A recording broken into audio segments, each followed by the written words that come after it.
দর্শক সবাইকে সাদর আমন্ত্রণ জানাচ্ছি Bangladesh institute of research and এডুকেশনের আজকের আলোচনায়। আমরা একটি আলোচনা সিরিজের আয়োজন করেছিলাম সার্ধ শতবর্ষের সাক্ষ্য আইন 1872 নিয়ে, এবং এ পর্যন্ত এই বিষয়ে আমরা এর আগে দুটি পর্বে আলোচনা করেছি আমাদের বিভিন্ন বক্তাদের সাথে। আজকে আমরা এই বিষয়ে আলোচনার তৃতীয় পর্বে আছি, এবং আজকে আমাদের এই আলোচনায় বক্তা হিসেবে উপস্থিত আছেন ওমর ফারুক ফাহিম, বিচারিক ম্যাজিস্ট্রেট, বাংলাদেশ বিচার বিভাগ। আমাদের এই পর্বটি 2 দিন আগে সম্প্রচার হওয়ার কথা ছিল, কিন্তু আমাদের ফুটবল বিশ্বকাপের উদ্বোধনী উপলক্ষে এবং ম্যাচ উপলক্ষে আমরা একটু এটাকে পিছিয়ে আজকে রেখেছি, এমন একটা সময়ে যখন আমরা আশা করি যে আমাদের দর্শক আমাদেরকে দেখতে পারবেন এবং আমরা এই গুরুত্বপূর্ণ বিষয়ে আলোচনা করব তখন আমরা দর্শকদের কাছ থেকে তাদের মতামত এবং প্রশ্ন পাবো, যেগুলো আমাদের বক্তা আমাদের সামনে তুলে ধরবেন। প্রথমে আমি সালাম জানাচ্ছি ফাহিম স্যারকে। স্যার, আসসালামু আলাইকুম, কেমন আছেন? জি, ভালো আছি। আপনি আশা করি ভালো আছেন? আলহামদুলিল্লাহ ভালো আছি।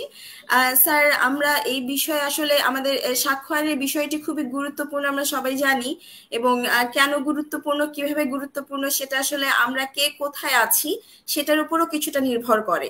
যে আমি আদালতে সাক্ষী দিতে যাচ্ছি, নাকি আমি আদালতে একজন আইনজীবী হিসেবে আমার যিনি মক্কেল আছেন তাকে উপস্থাপন করছি, নাকি আমি বিচারক হিসেবে বিচার করছি, সেটা যেভাবেই হোক না কেন, সেই আঙ্গিক থেকে আসলে আপনার বক্তব্য এবং এই বিষয়ে আপনার মতামত খুবই গুরুত্বপূর্ণ। বিশেষ করে আজকে আমরা যে বিষয়টি নিয়ে কথা বলবো, আজকে আমরা কথা বলবো সাংবিধানিক অধিকার এবং সাক্ষ্য আইন সম্পর্কিত তুলনামূলক আলাপ নিয়ে। যেই শিরোনামটি আমরা রেখেছি আমাদের আজকের আলোচনায়, সেটি হচ্ছে সাংবিধানিক অধিকার এবং সাক্ষ্য আইন একটি তুলনামূলক আলাপ। এই বিষয়ে কথা বলার জন্য স্যার, আমরা সাধারণত যেটা করি এই আলোচনায় প্রশ্নোত্তরের মতো এগিয়ে যাই, এবং বিভিন্ন প্রশ্ন থাকে আমাদের, সেই উত্তরগুলো স্যার আপনার কাছ থেকে আমরা শুনতে চাই। সেখানে আমি চলে যাচ্ছি আমাদের পক্ষ থেকে। স্যার, আমার প্রথম প্রশ্নে, যে আমরা যদি ফরাসি বিপ্লবের ঘোষণাপত্রটি দেখি, সেখানে প্রিজাম্পশন অফ ইনোসেন্স একটি গুরুত্বপূর্ণ অধিকার এবং নীতি হিসেবে জায়গা পেয়েছিল। এটা ওদের সাংবিধানিক আইনের অন্যতম একটা বিধান। বাংলাদেশের যে স্বাধীনতার ঘোষণাপত্র স্যার, সেখানে নাগরিকদের সাম্য, মানবিক মর্যাদা এবং সামাজিক ন্যায় বিচার নিশ্চিত করার ওয়াদা করা হয়েছে। আমরা কি স্যার বাংলাদেশে দিনের পর দিন এই অধিকার এবং এই নীতি থেকে দূরে সরে যাচ্ছি? এই বিষয়ে স্যার আপনার মতামত জানতে চাই। আচ্ছা, আপনাকে ধন্যবাদ প্রশ্নের জন্য। ফরাসি বিপ্লবের কথা বললেন। ফরাসি বিপ্লবের সাথে ফ্রান্স এবং ইউরোপেটিক সেন্টার যে জায়গাটা, সেই জায়গাটা গুরুত্বপূর্ণ এখানে বুঝবার জন্য। আর তার সাথে আপনি যার তুলনা করছেন সেই জিনিসটি হচ্ছে আমাদের স্বাধীনতার ঘোষণাপত্র, যেটি কিনা আমাদের দক্ষিণ এশিয়ার একটি দেশ, নতুন স্বাধীনতা প্রাপ্ত একটি দেশ, তার আশা আকাঙ্ক্ষার প্রতিফলন সেখানে ঘটেছে। তো দুটি জায়গা কার্যত একদমই ডিফারেন্ট বা ভিন্ন, আমি বাংলা বলার চেষ্টা করছি। তার সাথে আসলে তুলনা সে অর্থে হয় না, কিন্তু স্পিরিটেড একটা জায়গা থেকে হয়তো তুলনা হতে পারে, স্পিরিটটা। কিন্তু তারপরও আমরা বলবো যে আমাদের সংবিধানের স্পিরিটটা বেসিক্যালি সেই মানুষ না, আমি কোট আনকোট মানুষ বলবো, সেই ইউরোপীয় এনলাইটেন্ড মানুষ আর আমাদের দক্ষিণ এশিয়ার যারা সে সময়ের মানুষ, এদের মধ্যে হয়তো কোনো পার্থক্য আছে কিনা সেটা হয়তো একটি নৃতাত্ত্বিক গবেষণার ব্যাপার, কিংবা ঐতিহাসিকভাবে অনুসন্ধানের ব্যাপার। সেই মানুষগুলো সমান কিনা বা এক কিনা বা এক ধরনের ফুটিংয়ে কিনা। তার সাথে খুব নেসেসারিলি যেটা লিগ্যাল একটা পার্থক্য, সেটি হচ্ছে ফরাসি দেশ, সেখানে কিন্তু তাদের লিগ্যাল সিস্টেমটা ভিন্ন, তারা কিন্তু সিভিল ট্র্যাডিশনের। তো সিভিল ট্র্যাডিশনের একটি দেশ, তাদের এক ধরনের সিচুয়েশন থাকবে, এবং আমরা যারা আমাদের অনেক বছর ধরেই আমাদের একটা অ্যাডভার্সারিয়াল সেট আপ তৈরি হয়েছে, যেটা একদমই সিভিল ট্র্যাডিশনের বাইরে, যে কাজে এই দুই জায়গার মেলানোটা খুবই ডিফিকাল্ট। এই মেলানোটা ডিফিকাল্ট এর জন্য ফরাসিদের পক্ষে আপনার প্রিজাম্পশন অফ ইনোসেন্সকে তারা যেভাবে দেখেন, বা সে এনলাইটেন বা সিভিলাইজড, আমি সিভিলাইজড শব্দটা আমার এটা নিয়ে আপত্তি আছে, কিন্তু তারা যেটাকে নিজেরা ভাবে যে সিভিলাইজড হওয়া, সেই এনলাইটেন সিভিলাইজড মানুষদের প্রিজাম্পশন অফ ইনোসেন্স, সেখানকার যৌক্তিকতা এবং আমাদের কনটেক্সটে কি সেটাকে এক করে দেখা যায় কিনা, নাকি কিছু ভিন্নতা থাকাই সঙ্গত, সেটা একটা আলোচনার ব্যাপার হতে পারে। তবে আপনি যে প্রশ্নটি করেছেন যে আমাদের স্বাধীনতার আমাদের যে ঘোষণাপত্র, সেখানে আমাদের যে সামাজিক ন্যায় বিচারের কথা বলা হয়েছে, সাম্যের কথা বলা হয়েছে, সেখানের মোটিভেশনটা কিন্তু নেওয়া হয়েছে, যেটা আমাদের সুন্দর করে আমাদের প্রিয়াম্বলে লেখা আছে, যে আমাদের যে ন্যায়সঙ্গত যে আন্দোলনগুলো হয়েছিল বিভিন্ন সময়, সেই সব আন্দোলন থেকে স্পিরিটেডলি আমাদের এই সেই আমরা সেখান থেকে মোটিভেশন নিয়েছি, সেখান থেকে আমাদের এই সামাজিক ন্যায় বিচারের ধারণা। তো একদম স্পিরিটের জায়গা থেকে সেই প্রিজাম্পশন অফ ইনোসেন্সের যে জায়গাটা বা যে ভেতরের যে এসেন্সটা, তার মধ্যে চেতনার খুব বেশি পার্থক্য নেই। কিন্তু আমি আগেই বলেছি ট্র্যাডিশনগতভাবে এমন দুটি জায়গায় সিচুয়েটেড যেখানে স্বাভাবিকভাবেই দুটো রেপ্লিকেশন ডিফারেন্স থাকবে। কারণ ফরাসি দেশের বাস্তবতা, সেখানে ইনকুইজিটোরিয়াল সিস্টেম আছে, সেখানে এডজুডিকেটিভ ফ্যাক্ট ফাইন্ডিং একরকম হবে, আমাদের দেশের এডজুডিকেটিভ ফ্যাক্ট ফাইন্ডিং অন্য ধরনের হবে। এটি হচ্ছে মোটামুটি বলে শুরু করা যায়। আর একটি কথা প্রথমেই আমি একটু ডিসক্লেইমার নিয়ে দিতে চাই, সেটি হচ্ছে আজকে আমি যে মতামতটা এক্সপ্রেস করব, নেসেসারিলি সেটি আমার মতামত, ব্যক্তিগত মতামত। আমি যেখানে কাজ করি বা যে বলয়ে আমি থাকি সেখানকার কারো মতামত বলে আমার মতামতটা পরিগণিত হবে না, সেটা আমি একটু ডিসক্লেইমার নিয়ে রাখছি। এখানে আমাকে হয়তো একাডেমিক জায়গা থেকে অনেক কিছু বলতে হতে পারে। ধন্যবাদ স্যার। স্যার, এই বিষয়ে আমরা যখন এই মানবিক মর্যাদা, সাম্য, সামাজিক ন্যায় বিচার এগুলো দেখছি, স্বাভাবিকভাবে আমাদের আজকের যে বিষয়টি আছে আলোচনার, সংবিধান সেটির সঙ্গে সংযুক্ত। এবং সংবিধানে যদি আমরা যাই, বাংলাদেশের সংবিধানের 26নং অনুচ্ছেদ অনুযায়ী মৌলিক অধিকার পরিপন্থী যদি কোনো আইনি বিধান থাকে, সেটা সংবিধান গ্রহণ করার পূর্বের হোক বা পরের হোক, সেটা অসাংবিধানিক বলে বাতিল হবে বলে আমরা জানি। আপনি কি স্যার ব্রিটিশদের বা পাকিস্তানিদের তৈরি কোনো বিধান বাতিল হতে দেখেছেন? এই কোয়েশ্চেনটা খুব ইন্টারেস্টিং। সেটা হচ্ছে সরাসরি আসলে এভাবে বাতিল করা বা বাতিল ঘোষণা দেওয়ার জন্য যে পাওয়ারটা দরকার হয়, সে পাওয়ারটা বেসিক্যালি আমাদের এই এত অঞ্চলের কনস্টিটিউশনাল কোর্টগুলোর ছিল কিনা। ফার্স্টলি হচ্ছে ছিল কিনা মানে লিগাল অথরিটি ছিল কিনা, আর একটু সেকেন্ডলি বলতে চাইলে সেটা আসলে এই কনফ্রন্টেশনটা সবসময় কোর্ট করতে চাইতো কিনা। যেটা আপনারা জানেন যে আমাদের এই অঞ্চল সবসময় অধিকাংশ ক্ষেত্রে মিলিটারি রুলাররা এখানে রুল করেছেন বিভিন্ন সময়, নানা রকম কারণেই সংবিধানকে ইভেন আমাদের সাবসার্ভিয়েন্ট থাকতে হয়েছে। এবং সবসময় যে আমার সংবিধান এখানে সুপ্রিম ল ছিল তাও না, একটা অনেক সময় জুড়েই হচ্ছে সংবিধান আমাদের একটা মার্শাল ল প্রোক্লামেশনের নিচেই থেকেছে। যাই হোক, তার মধ্য থেকেও আমাদের কোর্ট বিভিন্ন সময়ে নানা ধরনের আইনকে বিভিন্ন সময় কোয়েশ্চেন করেছে বা তার ভ্যালিডিটি নিয়ে প্রশ্ন তুলেছে সঙ্গত কারণে। অনেক ক্ষেত্রে হাইকোর্ট তুলেছে, অনেক ক্ষেত্রে আপিল বিভাগে যে সেটি থাকেনি, সেটা আমরা দেখেছি। যেমন রিসেন্টলি আপনি দেখতে পাবেন যে রিসেন্ট বলতে 2013 সালের দুর্নীতি দমন কমিশন আইনে একটা প্রভিশন এরকম ছিল যে যারা দুর্নীতি দমন কমিশনের কর্মচারী আছেন তাদের ক্ষেত্রে অনেক কিছুই যেটা নর্মাল মানুষের ক্ষেত্রে অ্যাপ্লিকেবল, সার্চ এন্ড সিজার সহ নানা ধরনের বা অ্যারেস্ট নিয়ে যে ধরনের প্রভিশন ছিল সেটি তাদের ক্ষেত্রে ছিল না। পরে অ্যান্টি কনস্টিটিউশনালিটি চ্যালেঞ্জ হয়েছে, পরে সেটিকে অসাংবিধানিক বলা হয়েছে।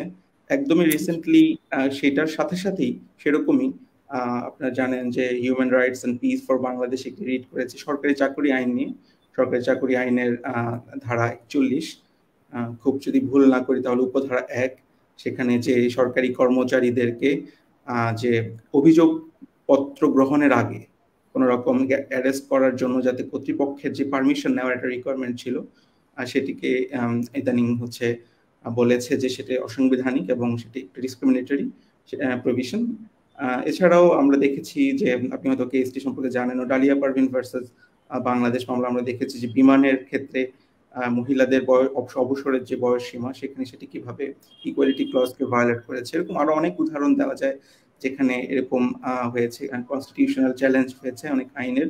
ইভেন একটা আইন আপনাদের মনে থাকতে পারে যে 2001-এর একটি সরকার পরিবর্তনের পরে যৌথ বাহিনীর একটি অভিযান ছিল, আর্মি ব্যাকড যৌথ বাহিনী, যেটাকে জয়েন্ট ড্রাইভ বলা হয়।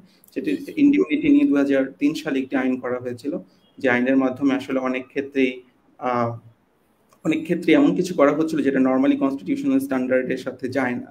তো সেই জিনিসটা কনস্টিটিউশনালি চ্যালেঞ্জ হয়েছিল, সেই জয়েন্ট ফোর্স যে ড্রাইভ, সেটা ইন্ডেমনিটি অ্যাক্ট 2003, সেটির হাইকোর্ট সেটাকে করেছে, মানে অর্ডার স্টে করে রেখেছিল সেই জিনিসটা। পরবর্তীতে সেটা কি হয়েছিল সেটি আমরা দেখেছি অনেক বছর পেন্ডিং ছিল, সেটি নিয়ে আমরা ডেফিনেট কোনো আনসার পরে পাইনি।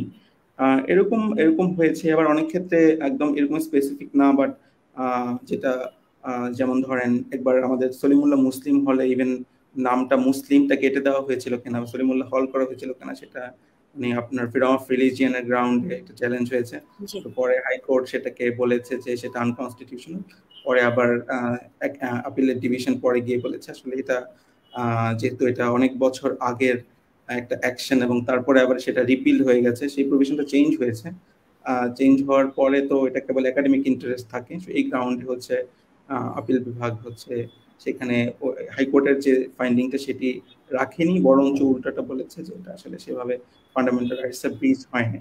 এছাড়াও একটি জননিরাপত্তা আইন বলে, আসলে সময় আমাদের কম, অনেক হয়তো কোয়েশ্চেন আছে, আমি এক্সাম্পল কম বলবো, একটু এক্সাম্পল দিয়ে শেষ করছি। হচ্ছে জননিরাপত্তা আইন নামে একটি আইন ছিল, সেটা হচ্ছে আপনার 2000 সালের আইন, জননিরাপত্তা আইন। সেখানে 16 ধারায় একটা প্রভিশন ছিল যে সেই আইনের অধীনে যদি কাউকে অ্যারেস্ট করা হয় তাহলে আপনার বেইল দেওয়ার ক্ষেত্রে কম্পালসারিলি সেটা মানে ডিনায়াল করতে হবে।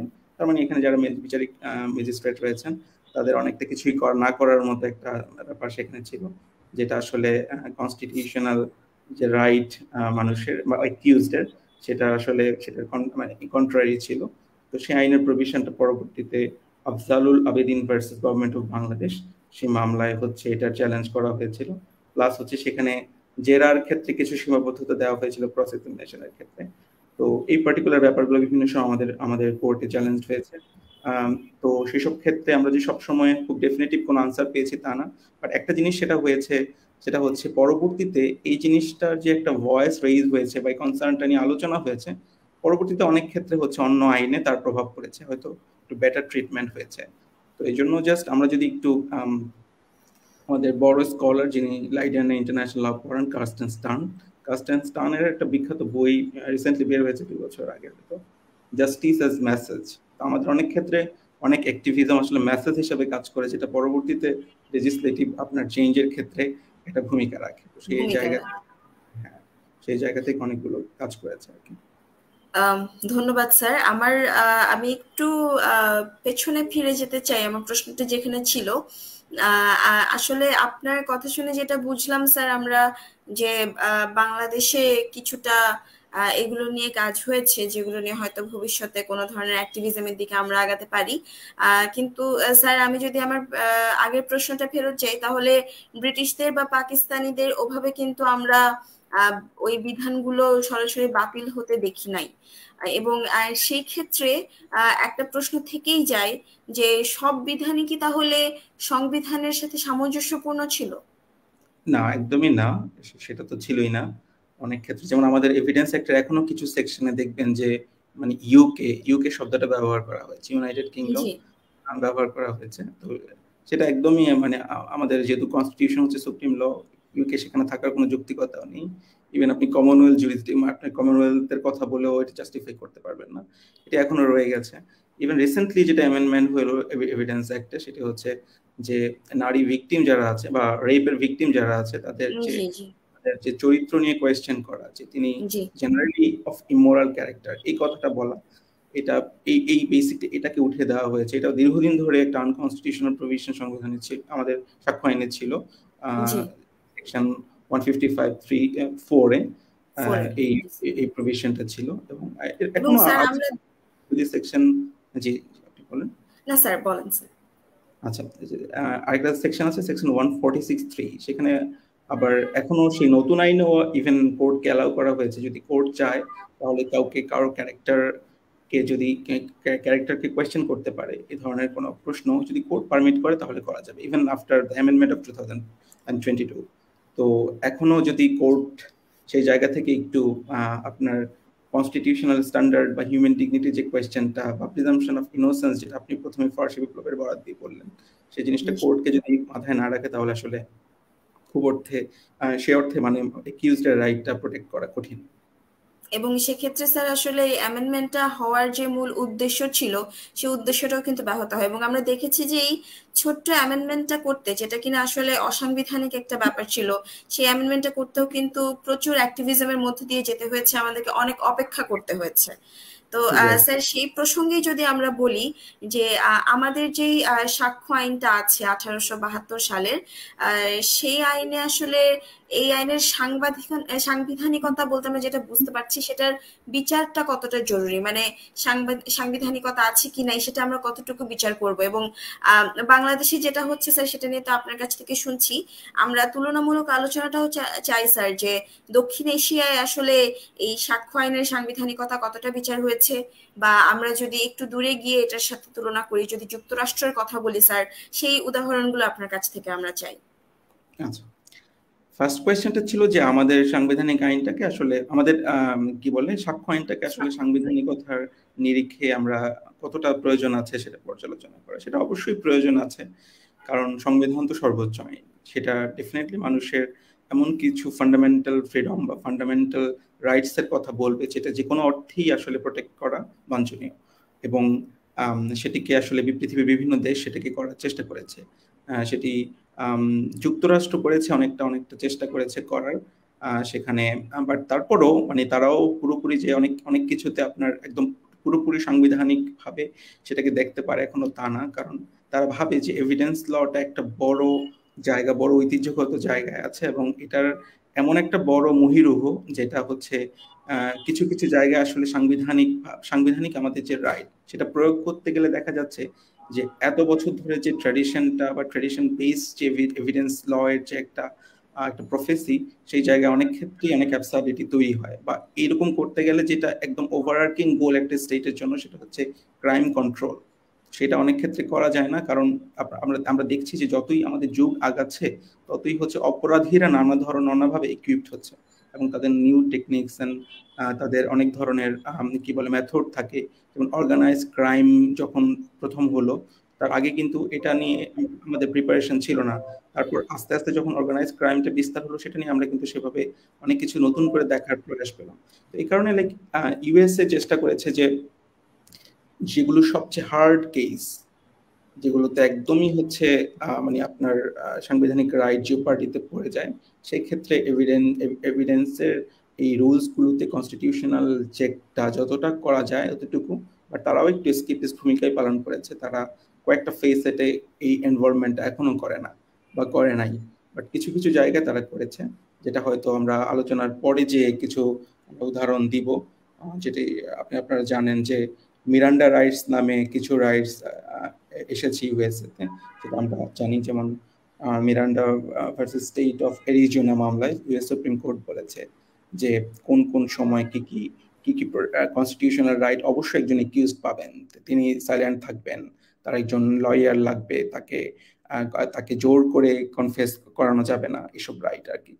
আর সেই জায়গা থেকে আমি দেখবো যে ইন্ডিয়ান যে ডেভেলপমেন্ট সেটা একটু কম, যে যদিও আমাদের যে রাইট এগেইনস্ট সেলফ ইনক্রিমিনেশন সেটি Indian constitution article 20 sub article 3 তে আছে, সেটা বেসিক্যালি অত ব্যাপক না যতটা আসলে ইউএসএ তে প্র্যাকটিসটা হয়েছে।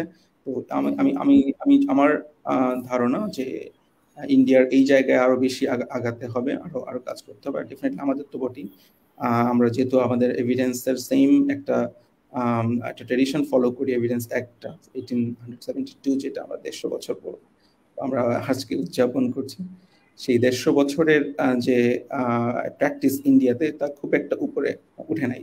তারপর আমি যদি একটা মামলার কথা বলি, যেমন সেলভি ভার্সেস কর্ণাটক 2010 সালে একটি জাজমেন্ট আছে, যে সেখানে দেখানো হয়েছে right against self incrimination is a vital safeguard against torture and cruel, inhuman and degrading treatment.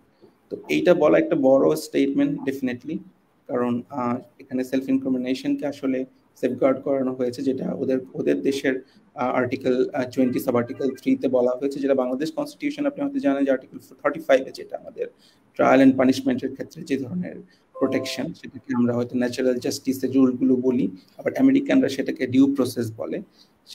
সেই সেম জিনিসগুলো যেটা একদম বেসিক সেফগার্ড, সেটাকে আমরা ইনশিওর করেছি। তার মানে আপনার প্রশ্নের প্রশ্ন একবারে যদি উত্তর দিতে চাই, তাহলে যেমন ধরেন আমাদের সাক্ষ্য আইনের অনেক জায়গায় কনস্টিটিউশনাল চেক জরুরি, আমেরিকায় সেটা করার চেষ্টা করা হয়েছে, কিন্তু পার্শিয়ালি তারা করেছে। ইন্ডিয়া সেই পথে অনেকটাই পেছানো, তাদের অনেকটুকু যাওয়ার বাকি। ধন্যবাদ স্যার।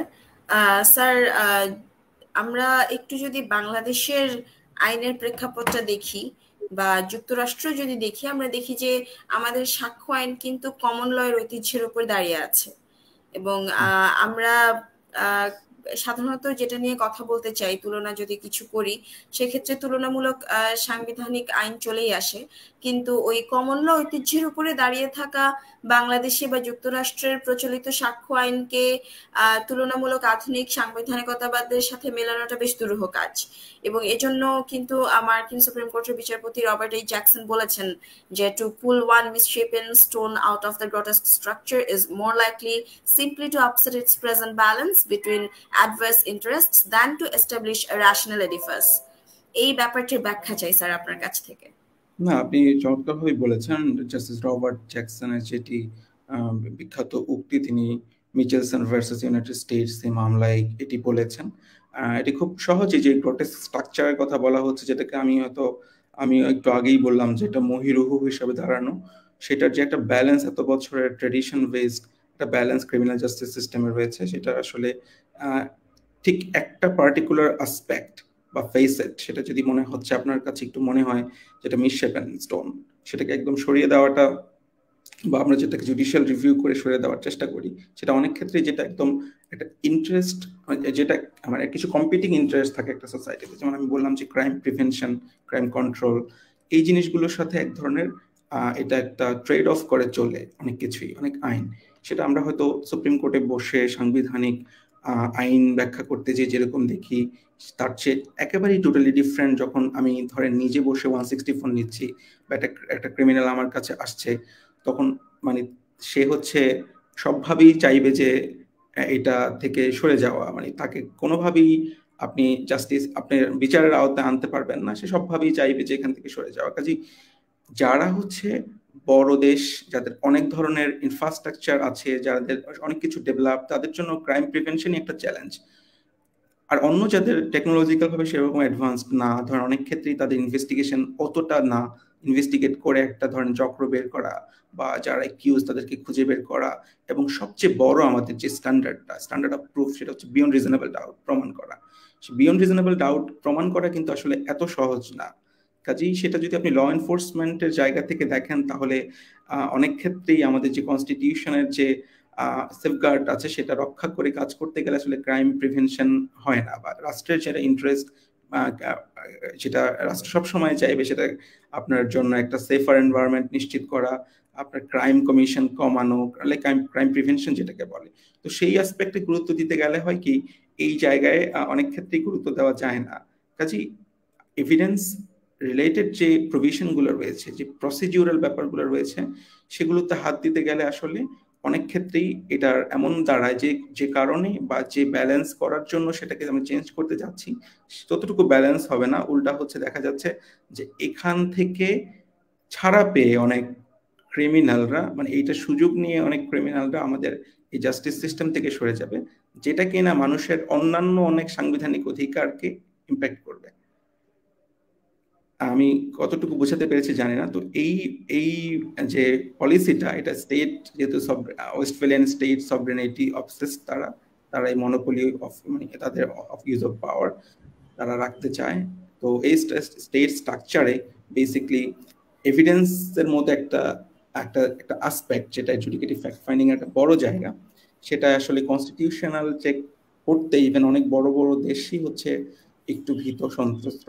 তো সে কারণেই হয়তো তিনি বলেছেন আসলে একটা মিসশেপেন স্টোনকে সরাইলে হচ্ছে পুরো এডিফিসটা আসলে পড়ে যায়। এটা যতদূর আমি বুঝেছি তার বক্তব্যে সেটাই। ধন্যবাদ স্যার। স্যার আবারও আমরা একটু কাছাকাছি কাছাকাছি বিষয়ে আপনাকে আরেকটি প্রশ্ন করতে চাই, যুক্তরাষ্ট্র সম্পর্কিত। অধ্যাপক এলেক্সটেইন মনে করেন যুক্তরাষ্ট্রের সাংবিধানিক আইন সাক্ষ্য আইনকে কেবল ইন এক্সট্রিম কেসেস প্রতিস্থাপনের প্রবণতা সম্পন্ন, এবং এটি আসলে ডিউ প্রসেস যে আছে আমাদের ডিউ প্রসেস অফ ল, সেই নীতিটাকে কম্প্রোমাইজ করার মাধ্যমে মৌলিক অন্যায় বা ফান্ডামেন্টাল আনফেয়ারনেস প্রতিরোধ করে। অধ্যাপক এলেক্সটেইনের এই মতামতটির বিশ্লেষণ চাই স্যার আপনার কাছ থেকে। না, এটা একদমই রিলেটেড আপনি যেটা বললেন আগের যে প্রশ্নে, যে বিষয়টা এরকম যে খুব বেশি একদম দায়ে না পড়লে স্টেট হচ্ছে মানে খুব পছন্দ করে না যে এভিডেন্সের রুলস গুলোর সাথে কনস্টিটিউশনাল ক্ল্যাশ হলে পরে ঠিক একটা আর কি সাংবিধানিক টেস্টটা হোক, এটা আসলে চায় না। তো এটা ইভেন লিগাল স্কলাররা এটা নিয়ে অনেক অ্যানালাইসিস করে দেখিয়েছেন যে কেন এটা প্রবলেমেটিক, কেন এটা করতে গেলে অনেক জায়গায় ব্যালেন্স নষ্ট হয়, অনেক ক্ষেত্রেই সেটা আরো বেশি অ্যাবসার্ডিটি তৈরি করে। সেক্ষেত্রেই মানে দেখাচ্ছে যে কেবলমাত্র এক্সট্রিম কেস, যেটা খুব একদম গ্রস ধরেন কারো হিউম্যান রাইটস ভায়োলেশন হচ্ছে, বা ধরেন এমন কিছু আউটকাম যে একদম ধরেন কোয়ার্স করে একটা কনফেশন নেওয়া, তার উপর ভিত্তি করে কাউকে ধরেন পানিশমেন্ট দেওয়া, এবং যেটার একদম বেজই হচ্ছে এমন একটা কনফেশন যেটা হচ্ছে আপনার এরকম কোয়ার্স করে নেওয়া। যেমন আমি একটা উদাহরণ, আমার কাছে একটা কেস ছিল, যেমন বাংলাদেশে স্টেট ভার্সেস রফিকুল ইসলাম একটা মামলা, সেখানে এটা 23 BLD-তে রিপোর্ট করা আছে। এখানে দেখানো হয়েছে যে এখানে একটা আপনার একজনের কনফেশনের উপর বেস করে একটা কনভিকশন হয়েছে। পরবর্তীতে হাইকোর্ট সেটাকে আসলে করে দেয়, আনকনস্টিটিউশনাল বলে দেয় এরকম একটা কনফেশন রেকর্ডিংকে, যেটার আগে কিনা তিনি অনেকদিন ধরে পুলিশের কাস্টডিতে ছিলেন। তো পুলিশের কাস্টডিতে অনেকদিন থাকলে একটা প্রিজাম্পশনই তৈরি হয় যে সেখানে একটা আপনার তাকে ইনডিউস করা হয়েছে, বা তাকে কোনোভাবে লোভ দেখানো হয়েছে বা ভয় দেখানো হয়েছে। তো এই জিনিসটার কারণে সেটা আনকনস্টিটিউশনাল ঘোষণা করা হয়েছে। আর তো এই ধরনের যখন কেস, বা আমাদের যেটা মিরান্ডা রাইটস নামে আমরা জানি যে সে বিখ্যাত মামলা, সেখানেও দেখানো হয়েছে যে সেখানে আমরা দেখি যে 18 বছর বয়সে একজনকে আপনার অপহরণ এবং রেপ করার কারণে একজনকে সাজা দেওয়া হয়েছিল। সেই সাজা দেওয়াটার বেসিসে ছিল তার কনফেশনটা হচ্ছে, এবং সে তাকে লিখে দিতে হয়েছে কনফেশন, এবং লিখে দেওয়ার পরেও কোর্টে এসে তাকে নিজেকে সেটা বলতে হয়েছে। তো এইটা একদম পরে ইউএস সুপ্রিম কোর্ট হচ্ছে ইনভলভ, মানে আপনার এখানে করেছে যে কেবল এটার উপর বেস করে আসলে সাজা দেওয়া যায় কিনা। তো এই ধরনের এক্সট্রিম কেসে আমরা দেখি যেগুলো হচ্ছে আপনার একদম গ্রসলি যেটা হচ্ছে আনকনস্টিটিউশনাল, এবং মানুষের উপর আটার ইনজাস্টিস হয়, ফান্ডামেন্টাল আনফেয়ারনেস হয়, সেই জিনিসগুলোতে আমরা দেখি যে এর বাইরে যে ফান্ডামেন্টাল না যেসব আনফেয়ারনেস, এসব জায়গায় আমরা একটু কম অ্যাপ্লিকেশন হতে দেখি এই কনস্টিটিউশনাল সেফগার্ডটাকে। অ্যালেক্সটাইন এটাই বলেছে, এবং এটারও সমাধান তিনি তার লেখালেখিতে পরে দিয়েছেন যে এই সমাধানটা আসলে কিভাবে হতে পারে।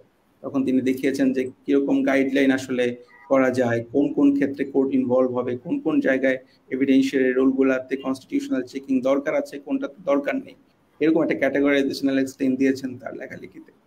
তো যদিও এগুলো সবই একাডেমিক আলোচনা, সেটি আদালত আসলে কেস টু কেস অ্যানালাইসিস হয়তো করেন।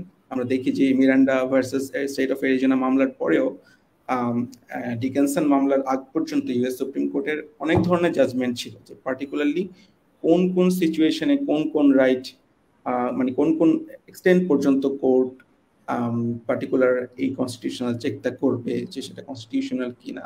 তো এই আলোচনাগুলো আমরা হয়তো পরেও করতে পারবো। ধন্যবাদ স্যার। হ্যাঁ, আমরা আসলে মিরান্ডা ভার্সেস অ্যারিজোনা মামলার দিকে যাব এর পরবর্তীতে, কিন্তু স্যার এখন আমরা অধ্যাপক অ্যালেক্সটাইনের কথাবার্তাতে আছি। উনি একবার লিখেছেন যে of the three facets of adjudicative fact finding, evidence, procedure and rules of decision only two are constitutionalised. কথাটার ব্যাখ্যা জানতে চাই স্যার।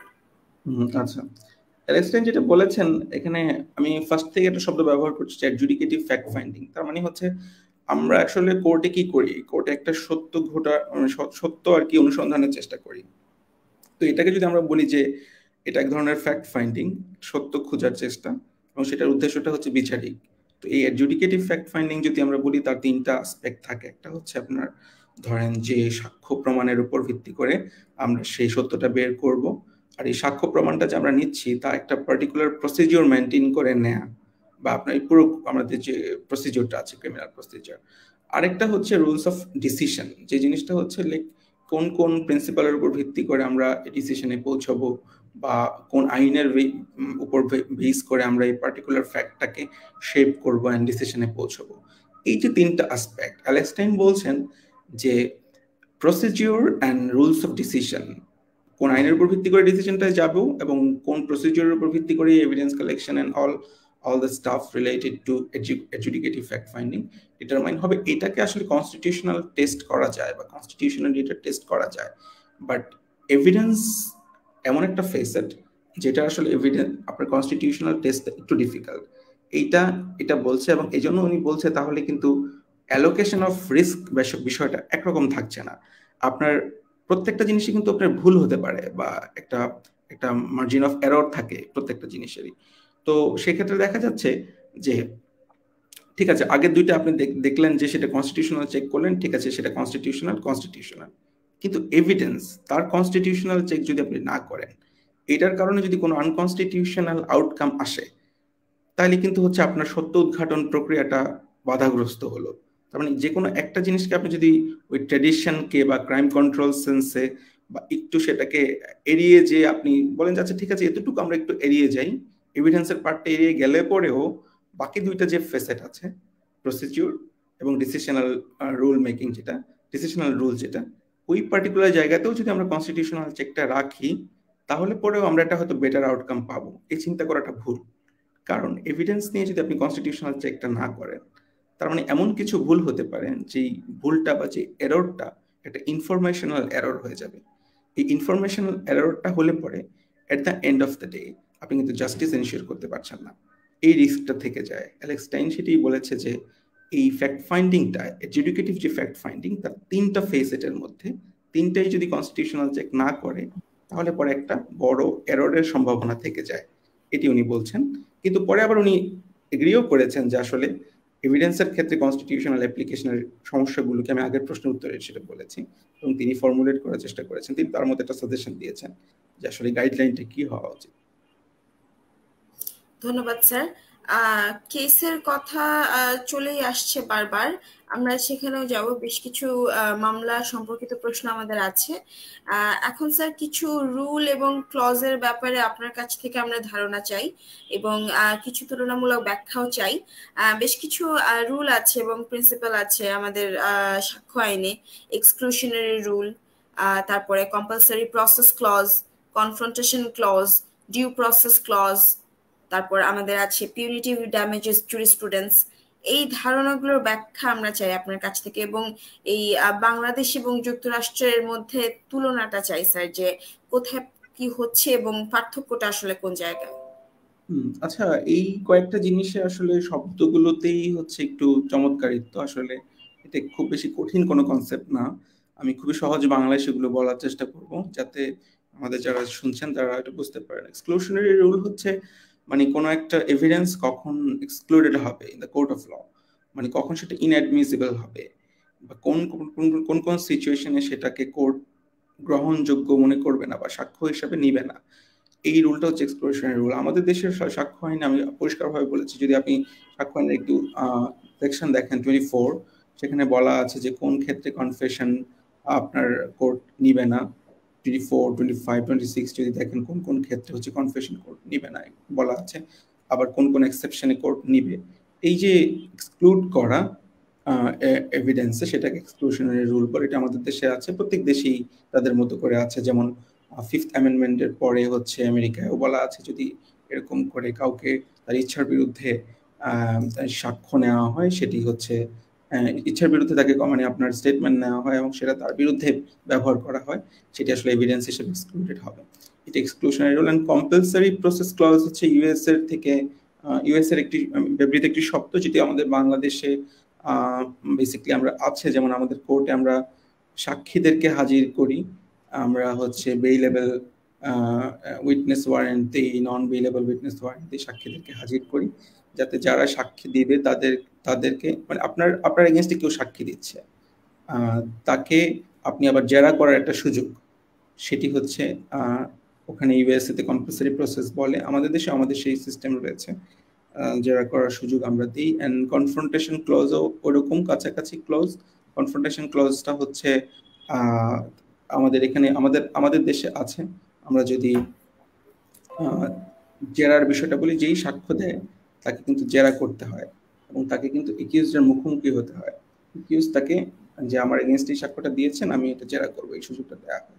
ডিউ প্রসেস ক্লজ আপনারা জানেন যে ডিউ প্রসেস আসলে একটা সহজ করে বলতে গেলে এটা হয় in accordance with law. In accordance with লটা কি আমেরিকায় আসলে ডিউ প্রসেস জুরিসপ্রুডেন্স বলা হয়, সেখানে দুইটা ফ্যাসেট আছে, এটার substantive due process and procedural due process. তো প্রসিডিউরাল ডিউ প্রসেসে বলতে আমরা যে জিনিসগুলো বুঝাই যে এভিডেন্স কালেকশনের ক্ষেত্রে যে যে প্রসিডিউরাল সেফগার্ডগুলো দেওয়া হয়েছে প্রত্যেকটা আসলে মানা হয়েছে কিনা। যদি সেটা মানা না হয় দেন ওই এভিডেন্সটা কিন্তু ইনঅ্যাডমিসিবল হয়ে যায়। এই ইনঅ্যাডমিসিবল এভিডেন্স হচ্ছে সেই এভিডেন্স যেগুলো কোর্ট আসলে আপনার আমলে নিবে না। তো এটাই হচ্ছে মোটামুটি পিউনিটিভ ড্যামেজ জুরিসপ্রুডেন্স, এটা আসলে সিভিল কেসের ক্ষেত্রে বেশি ব্যবহৃত হয়। আর এখানে একটা পার্থক্য আছে, যেমন আপনার ইউএসএ তে সিভিল কেস হচ্ছে সিভিল কেসে এবং উইটনেসেস এর ক্ষেত্রেও এই যে রাইট এগেইনস্ট সেলফ ইনক্রিমিনেশন এই প্রোটেকশনটা আছে। তার মানে ধরেন একজন সাক্ষ্য দিতে আসলো, এখানে সেই হচ্ছে আবার ধরেন তাকে আপনি অপরাধী করে ফেলতে পারবেন না, এই প্রোটেকশনটা আছে। আর সেটা সিভিল কেসেও তাদের এক্সেসেস আছে। আসলে আমাদের ইন্ডিয়ান সাবকন্টিনেন্টে আমাদের সেরকম নেই আমাদের এই প্রোটেকশনটা, উইটনেসদের ক্ষেত্রে সেটি কম, সিভিল কেসে তো সেটা আরো সীমিত। বাংলাদেশে তো সেটা বটেই। তো বাংলাদেশে কিছু আমাদের সাক্ষ্য আইনের কয়েকটা প্রভিশন এরকম আছে যে সাক্ষী দিতে আসবে তাকে স্ক্যান্ডালাস কোয়েশ্চেন করা যাবে না, বা সে এমন কোনো কোয়েশ্চেনের উত্তর দিতে বাধ্য না যে প্রশ্নটা তাকে ইনক্রিমিনেট করতে পারে। তো এই প্রোটেকশনটা আমাদের দেশে আছে, একদম যে নেই সেটা বলা যাবে না। ধন্যবাদ স্যার। স্যার, আমরা আরেকটা রুল নিয়ে আপনার কাছ থেকে জানতে চাই। একটা রুল আছে আমরা জানি, প্রোফিল্যাক্টিক রুল। এই রুল কাকে বলে জানতে চাই, এবং মিরান্ডা রাইটসকে কেন এই নামে অভিহিত করা হতো। এর সাথে স্যার আরেকটি প্রশ্ন আছে। বাংলাদেশের খুব বিখ্যাত কেস, যদিও এটা বিখ্যাত হওয়ার কথা না, খুবই দুঃখজনক একটি কেস, কিন্তু এটা বিখ্যাতই হয়ে গেছে, রুবেল কিলিং কেস, যেটা আমরা এই নামে যেটা জানি সেটার আসল নাম হচ্ছে ব্লাস্ট ভার্সেস বাংলাদেশ কেস। বিশেষ করে আইনাঙ্গনের সাথে যারা জড়িত, শিক্ষক শিক্ষার্থী সহ সবাই এই মামলাটা কখনো না কখনো আমরা পড়েছি, জেনেছি। যে কোনো সচেতন নাগরিক মাত্রই জানেন। এই মামলার সাথে আপনি স্যার প্রথম থেকে যে মামলাটা রেফার করে আসছিলেন, মিরান্ডা ভার্সেস আরিজোনা, এই মামলাটার তুলনা চাই। এবং আরো জানতে চাই স্যার, মিরান্ডা ম্যান্ডেটকে অনমনীয় প্রোফিল্যাক্টিক উপায়ে সুপ্রিম কোর্টের হস্তক্ষেপ হিসেবে কেন বিবেচনা করা হয়? খুব কঠিন কথা। আপনার প্রশ্ন যারা শুনছেন তারা এর মধ্যেই হয়তো ভেবেছেন যে এত কঠিন কথা কেন আমরা আলোচনা করবো। আমি খুব সহজ করে বলি। প্রোফিল্যাক্টিক শব্দটা ধরেন একটা এমন, যেটা একটা রোগ সারাবার মতো একটা ধরেন দাওয়াই। তো রোগ সারাবার দাওয়াই ভাবেন, তো আমরা কেন মিরান্ডা রাইটস এর সেই ডিসিশনটাকে রোগ সারাবার দাওয়াই বলি? মিরান্ডা রাইটস কে কেন কনস্টিটিউশনাল রাইট বলতে আমাদের আপত্তি? যারা একটু ইন্টারেস্ট নিচ্ছেন আমি সবার জন্য সংক্ষেপে বলি, বুঝিয়ে বলি, আপনারা একটু শুনেন। সেটা হচ্ছে, ধরেন 66 সালে যখন US supreme court Miranda versus state of অ্যারিজোনার রায়টা দিল, তখন বলা হলো যে একজন একিউজডকে অবশ্যই একজন কাউন্সিল দিতে হবে, সাথে সাথে অ্যারেস্ট করার সাথে সাথে সে কাউন্সিলের সাথে কনসাল্ট করার রাইট দিতে হবে। তাকে জানাতে হবে যে সে অ্যারেস্টেড হয়েছে, কোন গ্রাউন্ডে সে অ্যারেস্টেড হয়েছে সেটা জানাতে হবে বিস্তারিতভাবে। এবং সে যদি কোনো কনফেশন দেয় তার আগে পরিষ্কার তাকে বলতে হবে যে আপনি এটা দিতে বাধ্য না, আর এইটা দিতে বাধ্য না, এবং এটা যে আপনি দিচ্ছেন সেটা আপনি ভলেন্টারিলি দিচ্ছেন। আর যদি আপনি ভলেন্টারি না দিতে চান তাহলে না দিলেও পারবেন। এই জিনিসটা তাকে বলতেই হবে, এটা হচ্ছে তার রাইট। আচ্ছা, তখন এই রায়টা হয়ে যাওয়ার পরে পরের মামলাগুলো তো দেখা গেল একাধিক মামলা, সিরিজ অফ মামলার নাম বললে হয়তো আমার আলোচনাটা ভার বাড়বে, কিন্তু আপনাদের কষ্ট হবে, সেজন্য নামগুলো আমি অ্যাভয়েড করি। সেই সিরিজ অফ মামলায় বলা হলো যে মিরান্ডার যে রাইটটা, এত সফিস্টিকেটেড রাইট আসলে কনস্টিটিউশনাল রিকোয়ারমেন্ট না। কনস্টিটিউশন জাস্ট এতটুকুই চায় যে সেই কনফেশনটা যে দিচ্ছে এটা কেবল ভলেন্টারি, সে ট্রু বলছে এবং ভলেন্টারি বলছে। এই জিনিসটা হলেই কনস্টিটিউশনাল টেস্ট পাস। তাকে যে অন্য রাইটগুলো দিতে হবে এটা কেবলমাত্র মিরান্ডা ইনভেনশন, মিরান্ডার এই প্রোফিল্যাক্টিক রুল, যেটা বেসিক্যালি একটা মিসচিফ দূর করার জন্য এই রুলটা করা হয়েছে। সেটি হচ্ছে আসলে সাক্ষীটাকে যে মানে অ্যাকিউজডকে যে প্রভাবিত করে তাকে আপনার কোয়ার্স করে বা তাকে একটা আপনার কি বলে লোভ দেখিয়ে যে কনফেশনটা আদায় করে নেওয়া, এইটা যাতে না করে, এটা করতে যে ওভার কশাসলি মিরান্ডাতে জাস্টিসরা বলেছে যে এই সেফগার্ড দিতে হবে, কিন্তু কনস্টিটিউশন আসলে অতটা রিকোয়ার করে না। এটা সিরিজ অফ মামলা এটা বলা হলো। তার মানে মিরান্ডা কি করলো, অনেক বেশি বলে ফেলছে, ইউএস কনস্টিটিউশন আসলে অতটুকু দেয় না, এটা বলে একটা ধারণা হলো।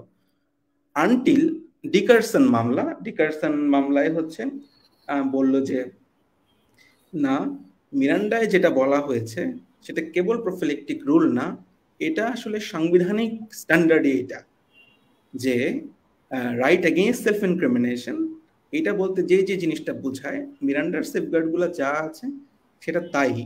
এটাকে কেবলমাত্র প্রফিলেকটিক রুল বলাটা বেসিকলি এটা একটা ডাউন প্লে করা। তার মানে হচ্ছে ওই রাইটগুলো আসলে আদতে মিরান্ডার ইনভেনশন, ওই জাস্টিস দ্য ইনভেনশন, এটা বেসিক্যালি কনস্টিটিউশন রিকোয়ার করে না। এই সেলফ কথাটা ভুল। তার মানে খুব সহজে আবার যদি আমি একটু রিক্যাপ করে বলি, মিরান্ডা খুব চমৎকার কিছু রুলস বলেছে, পরের মামলায় অনেকগুলো মামলায় 30 বছর ধরে ইউএস এর বিভিন্ন কোর্ট বলেছে আসলে এগুলো প্রফিলেকটিক রুল, অতি সাবধানী রুল, অতি আপনার আইডিওলজি ড্রিভেন আইডিয়ালিস্টিক রুল, এগুলো আসলে কনস্টিটিউশনাল রিকোয়ারমেন্ট না। কিন্তু পরে ডিকারসন মামলায় এসে ফাইনাল ওখানে আবার বললো না, মিরান্ডা রাইটস মানে মিরান্ডার যে স্ট্যান্ডার্ডগুলো, মিরান্ডা ওয়ার্নিংস বলতো যে একজন আইকিউজ যখন সাক্ষী দিবেন, কনফেশন দিবেন বা যে কোনো ধরনের স্টেটমেন্ট দিবেন, তার আগে তাকে কিন্তু বলে নিতে হবে যে আপনি সেটা দিতে বাধ্য না, বা আপনি আপনার একটা অধিকার আছে, এই হচ্ছে আপনার লয়ার, তার সাথে কথা বলেন আপনি এটা দিবেন কি দিবেন না, যদি দেন এটা আপনার এগেইনস্টে ব্যবহার হতে পারে। এই যে সেফগার্ডগুলো এটা। এরপর আপনি যে প্রশ্নটা করলেন তাহলে আমাদের রুবেল কিলিং কেসে ব্লাস্টের যে গাইডলাইনগুলো সেটা আসলে মিরান্ডা রাইটসের সাথে কতটুকু কম্পিটেবল বা তার সাথে একটা তুলনা আপনি করতে বলেন। আমাদের মিরান্ডা রাইটসের যে আমাদের স্ট্যান্ডার্ডটা রয়েছে এটা পৃথিবী জুড়েই বিভিন্ন কনস্টিটিউশনে কনস্টিটিউশনাল প্র্যাকটিসে এসেছে, কেস লতে এসেছে, ইন্ডিয়ায় আমরা দেখেছি টুকটাক সেটার অ্যাপ্লিকেশন, আমরা কানাডায় দেখেছি, আমরা সাউথ আফ্রিকায় দেখেছি। সেটার একটা ওয়েভ হিসাবে আমি বলবো যে আমাদের সুপ্রিম কোর্টও সেটা অ্যাপ্রিসিয়েট করেছেন রুবেল কিলিং কেসে, যেখানে একটা ইউনিভার্সিটি স্টুডেন্ট হচ্ছে মারা গিয়েছিল, সেখানে সেই ঘটনায় একটি কনফেশন নেওয়া হয়েছিল, যে কনফেশনে নিতে যে নানা রকমের ইরেগুলারিটির কথা হাইকোর্টে চ্যালেঞ্জ হয় এবং হাইকোর্ট একটি নির্দেশনা দেন যে আসলে কাস্টোডিয়াল ইন্টারোগেশনের স্ট্যান্ডার্ডটা কি হবে, কোন কোন সেফগার্ড সেখানে অ্যাপ্লাই করতে হবে, এবং মোরলেস সেখানে মিরান্ডা রাইটসের যে মিরান্ডা ওয়ার্নিংস যেগুলো রয়েছে এগুলোই ক্যাটেগরিক্যালি মেনশন করা হয়েছে। কাজেই মিরান্ডা ওয়ার্নিংসগুলো একদমই সিমিলার বা identical to the guidelines of blast versus Bangladesh, ফেমাসলি known as Rubel killing case. এটা হচ্ছে মোটামুটি। এবং এরপরেও আমরা দেখি যে ব্লাস্ট ভার্সেস বাংলাদেশ মামলার প্রিন্সিপালটা সারা দেশে সুপ্রিম কোর্ট সেটা গাইডলাইন করে দিয়েছে, এবং আমরা এখনো যখনই 164-এ কারো স্টেটমেন্ট রেকর্ড করি সেটাকে ফলো করার চেষ্টা করি, এবং সেটা করতে যে সাথে সাথে আমাদের 54 ধারা যেটি আমাদের ফৌজদারি কার্যবিধি এবং 167 ধারা ফৌজদারি কার্যবিধি, সেগুলোর কনস্টিটিউশনালিটি নিয়ে কথাবার্তা এসেছে, কিন্তু সেগুলাকে কোর্ট আসলে আনকনস্টিটিউশনাল বলে নাই, সেটাকে কোর্ট বলেছে কশাসলি অ্যাপ্লাই করার জন্য। তো এইটাও একটা আমাদের সেই আপনি বলেছি যে আমরা আসলে ওই ট্র্যাডিশনটাকে ভাঙতে চাই না, অনেক দিন ধরে যেটা প্র্যাকটিস হয়ে আছে, যেটা আসলে ক্রাইম প্রিভেনশনে হয়তো একটা ইউটিলিটি আছে, সেটা আসলে আমরা অত সহজে আসলে করে ফেলতে চাই না, এডিফিসটা ভেঙে ফেলতে চাই না, আমরা সেটাকে কশাসলি ইউজ করতে বলে এবং গাইডলাইন্স কিছু দেওয়া হয়েছে সুপ্রিম কোর্ট থেকে। সেটা পরবর্তীতে সাইফুজ্জামান ভার্সেস স্টেট পরের বছরই সেই মামলাতেও হচ্ছে এই ব্যাপারে আরো কিছু আমরা গাইডলাইন পেয়েছি in line with that guideline of blast versus Bangladesh, যেটা আমাদের প্রফেসর রিদওয়ানুল হক তার একটি আর্টিকেল লিখেছেন। উনি হচ্ছে ক্যারন হেলেন, তাকে রেফার করে উনি একটি চমৎকার কথা বলেছেন যে বেসিক্যালি বাংলাদেশের ক্রাইম আপনার প্রিভেনশন ক্রিমিনাল জাস্টিস সিস্টেমের সাথে যে কনস্টিটিউশনাল লয়ের সম্পর্ক, সেটা basically due process model vis a vis crime control model, মানে ডিউ প্রসেস একদিকে আর ক্রাইম কন্ট্রোল একদিকে, এই দুইটা জিনিসের এক ধরনের কনফ্রন্টেশন।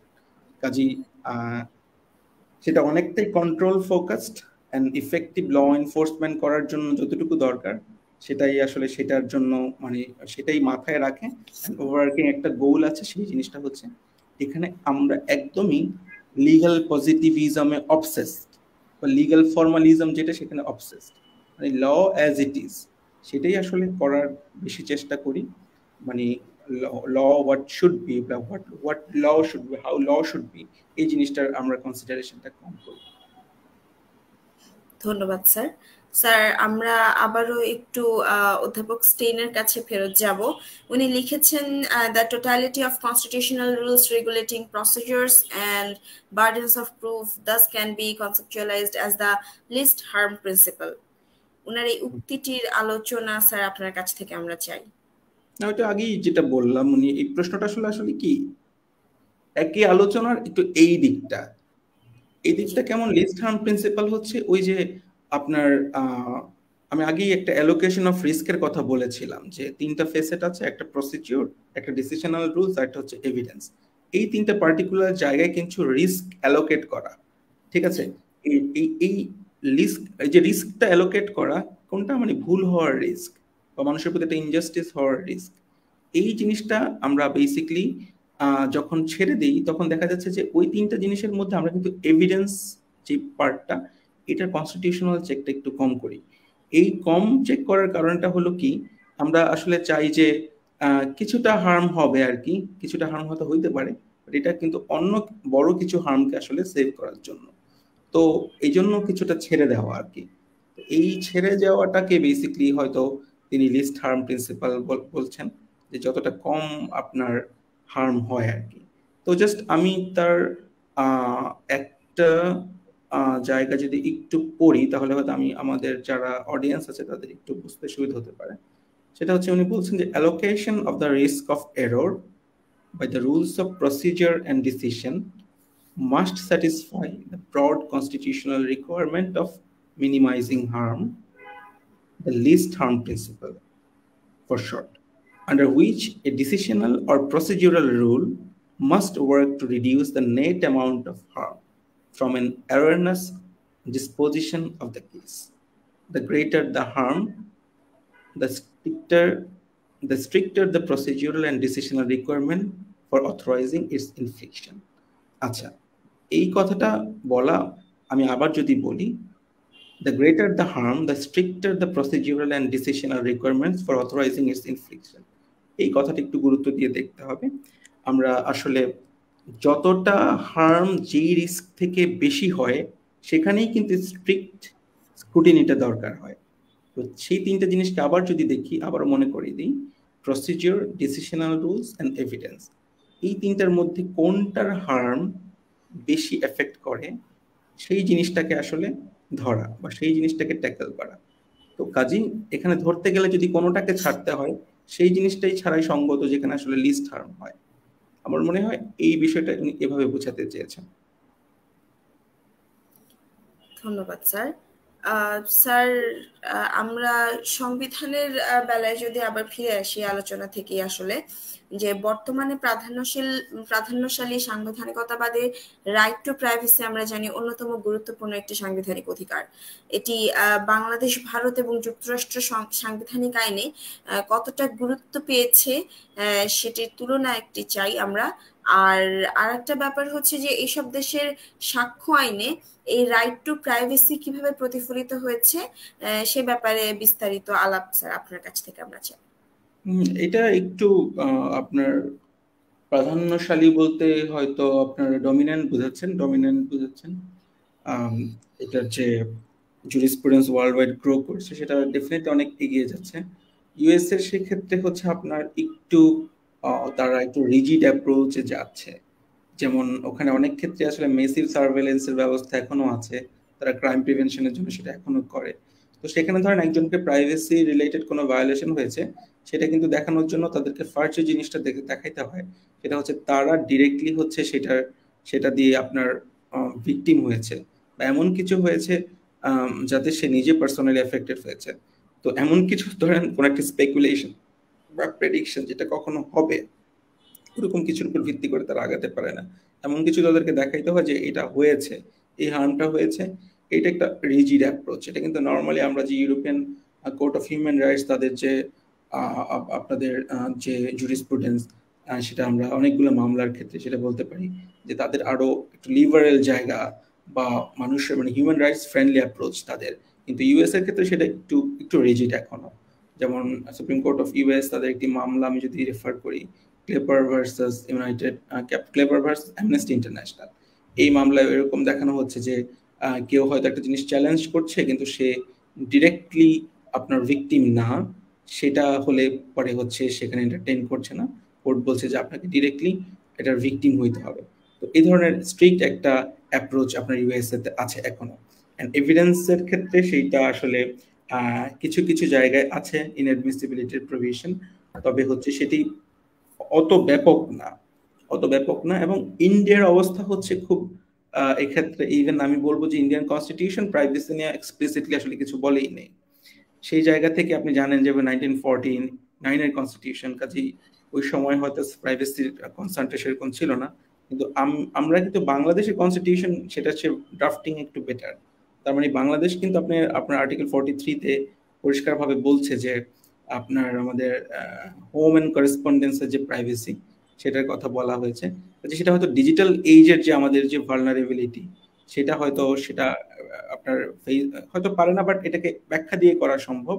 কিন্তু ইউএস আপনার ইন্ডিয়ান কনস্টিটিউশনের সেই ডার্ট আছে, সেই গ্যাপটা আছে, সেই গ্যাপের জায়গায় তারা কিভাবে এটা ইন্টারপ্রেট করে, এটা হচ্ছে তাদের কনস্টিটিউশনের যে আপনার right to life and liberty, সেটারই একটা এসেনশিয়াল পার্ট হিসেবে তারা এটা এক্সপান্ড করে রাইট টু প্রাইভেসিকে তাদের ওই লিবার্টির একটা পার্টের মধ্যে নিয়েছে আর কি।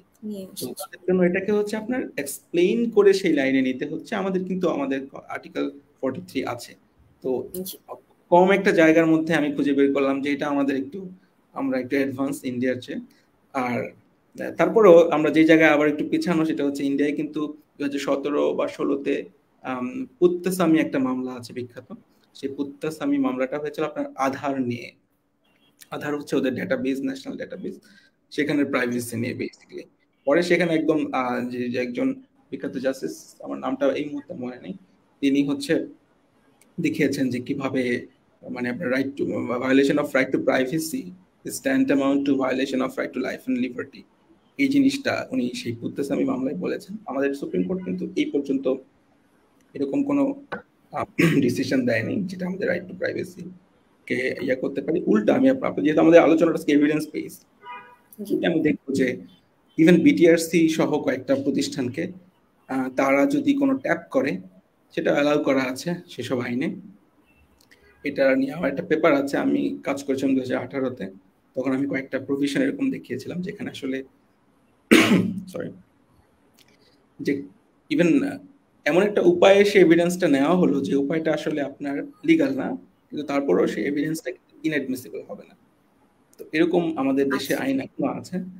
আরো হচ্ছে রিসেন্ট আরো কিছু আইন হয়েছে, আমি আসলে আইনগুলোর নাম সবাই জানেন, সেসব আইন আসলে অনেক ধরনের প্রাইভেসি রিলেটেড শঙ্কা করছে, সেগুলো আমার মনে হয় আরো বেশি স্ক্রুটিনি হওয়া উচিত। ধন্যবাদ স্যার।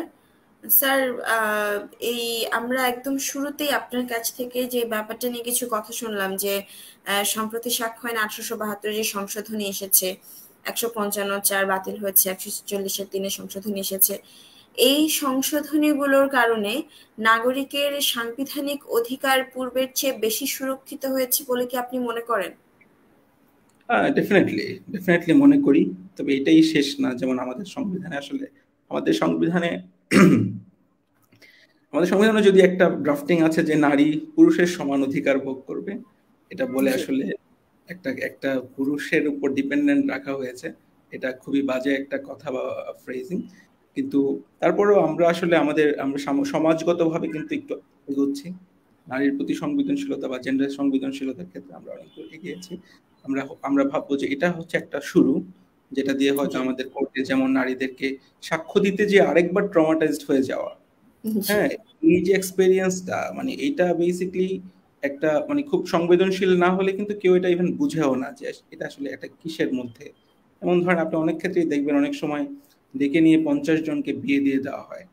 লাইক এটা আমাদের দেশে অনেক সময় আপনি দেখবেন যে 50 জনের বিয়ে দেওয়া হয়েছে, কিন্তু লাইক এখানে লাইক উইমেন এজেন্সিটা কোন জায়গায়, বা সে আসলে যাচ্ছে কিনা বা সে যেতে চাচ্ছে কিনা, এই কোয়েশ্চেন গুলো আসলে আমাদের দেশে একটু কমই আপনার আলোচনা হচ্ছে। তো আমি বলবো যে আমাদের সাক্ষ্য আইনে খুব ইম্পর্টেন্টলি একটা জায়গা থেকে দেখার সুযোগ আছে যে feminist way of looking into evidence act, যেটা স্যার এই হচ্ছে সংক্রান্ত একটি প্রশ্ন আছে আমাদের দর্শকদের কাছ থেকে, আমরা আলোচনা শেষ হলে সেখানেও যাব স্যার, এবং সেখানে আশা করি আপনার কাছ থেকে এই বিষয়ে আরো বিস্তারিত জানতে পারবো। স্যার, আমাদের পক্ষ থেকে প্রশ্ন আসলে এখন শেষ হয়নি, কাজে আমি একটু আপনাকে ইন্টারাপ্ট করেই আমাদের প্রশ্নে ফেরত যাচ্ছি। আমি স্যার জানতে চাই, বাংলাদেশ এবং যুক্তরাষ্ট্রের সংবিধানে সাক্ষ্য সংক্রান্ত কি কি সুরক্ষা বা অধিকার দেওয়া হয়েছে, এবং আমরা জানি স্যার বাংলাদেশে সাক্ষী সুরক্ষা আইন নেই, এতে সাক্ষীর কি কি অধিকার ক্ষুণ্ণ হচ্ছে বলে আপনি মনে করেন? এবং স্যার আমি আরো জানতে চাই যে যুক্তরাষ্ট্রের অবস্থা কি এই ব্যাপারে? হ্যাঁ, যেটা আমি কিছুক্ষণ আগেই বললাম যে যুক্তরাষ্ট্র বেসিক্যালি যে রাইট এগেইনস্ট সেলফ ইনক্রিমিনেশন, সেটা কিন্তু কেবল একিউজডের ক্ষেত্রে না, সেটা সাক্ষীর ক্ষেত্রেও, যেটা আমি বললাম।